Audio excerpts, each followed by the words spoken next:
Okay, so after reading this comment, I did go on Google and I had a little Google, but I also rang the doctor's surgery and I asked like I said, I looked on the Google, but you can't always trust Google.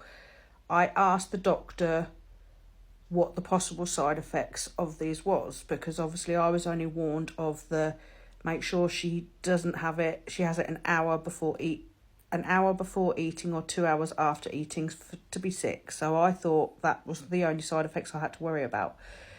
Now, upon speaking to the doctor's surgery, she's been on these inhalers for a month now, and apparently they wanted to give her this medication the first time, but because of the side effects, they didn't give her the medication. So this second month, because her obviously chest is not any better, they have give her this medication to try.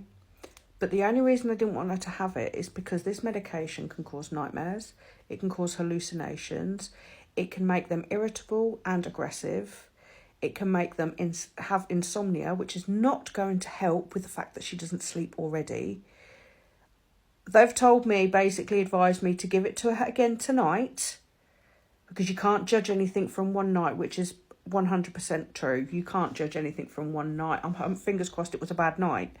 But I'm going to give it to her one more night. And if she suffers tonight, like she did last night, I'm sorry, I'm not giving it to her. There must be some other medication that she can have, because she's only 4 years old. She's too little to be having the outburst like she was in her sleep last night. Like I said, she was gasping for her breath. She was screaming. She was shouting. She was puffing and panting. She was sweating.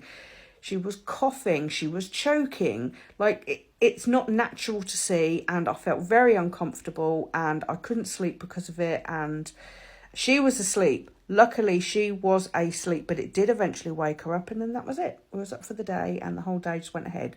So, yeah, thank you for telling me that, because it did prompt me to ring the doctors and get some facts.